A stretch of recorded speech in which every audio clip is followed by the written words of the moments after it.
Hello, in this video I'm gonna show you how to charge your Sony WH-1000XM5.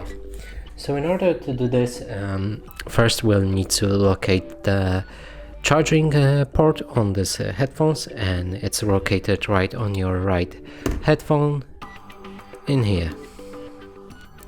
Now in order to plug in the charger, get the normal USB-C plug it into the charger socket and then onto the headphones.